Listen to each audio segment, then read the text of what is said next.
Hey dolls, welcome back to my channel. This is your girl Asia. This is the first video of my 3-part frontal series. In this video, I'll show you how to install a natural looking frontal without using glue. The first thing we're going to do is apply a pea-sized amount of got2b glue to the perimeter of the hairline. I want to point out that although this is called got2b glue, this is not a glue, but a very strong holding gel. For maximum hold, clean the skin with alcohol and ensure that your hands are clean to avoid the glue from turning white. It is also recommended to braid your hair down and cover it with a wig cap to protect your hair underneath. You don't want the glue to be too thin because it won't stick, but you don't want it to be too thick because it will turn white. Then I applied some got2b glue free spray on top of the gel to make the hold stronger.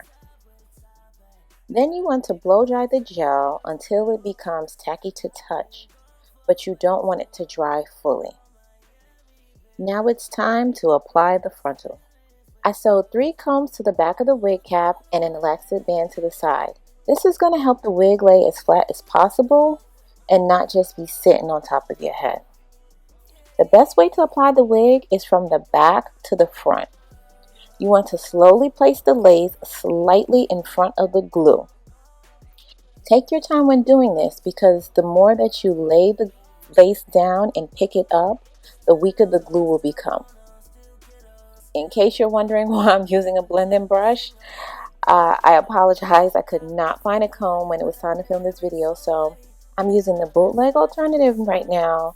But if you made it this far into this video, we're practically family, so it's all good. However, if you have a rat tail comb, that would be a better option.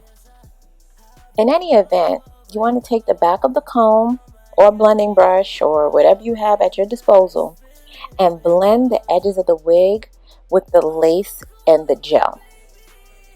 Like I said before, you want to make sure you're taking your time when you're doing it because the placement of the lace is going to determine how natural your frontal looks.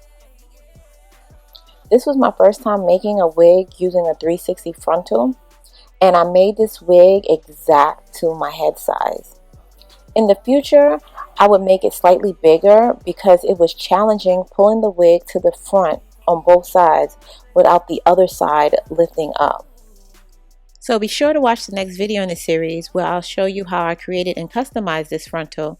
I'll also include tips and tricks from lessons learned while making this wig. Let's see if I could get this video to 100 likes so that I could go ahead and upload that video next. And you want to just repeat this process on both sides down to the sideburns until the glue and the lace adhere to each other.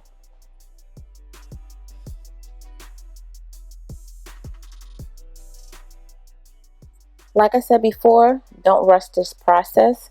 Take your time and make sure that you apply it correctly. Once you're satisfied with the placement, then you can finish blow drying the gel until it is completely dry.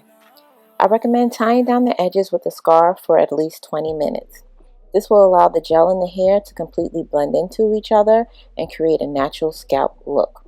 Here I'm just securing the wig down by attaching the combs to the cap in the back. Last but certainly not least, we'll want to customize some baby hairs. Now ladies, or gentlemen, baby hair slayage is that of personal preference. So however you like to wear your baby hairs, go for it. Do you. I always say if you like it, I love it. But for me, I personally don't like too much baby hairs because it's not realistic for me.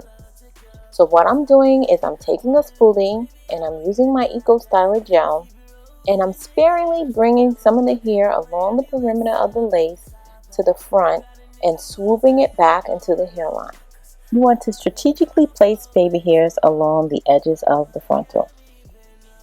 And I'm going to keep laying some baby hairs on both sides of my head until I'm satisfied with the way it looks. The purpose of the baby hair is that it helps camouflage the lace of the frontal and it gives the hairline a more realistic look. So you want to make sure you take your time when you do this and continue to customize the baby hair until you achieve the desired look.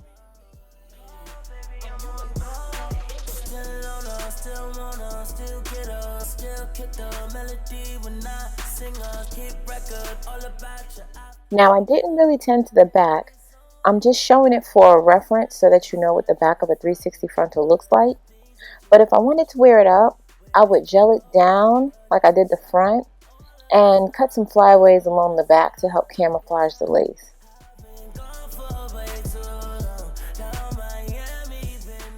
Well, that's it, guys. In the third video in this series, I'll be doing a video showing different ways of styling this frontal. So if you're interested in seeing that, I'll be sure to tag it up top and link it in the description box down below. Thanks again for checking out my channel. Until next time, stay tuned.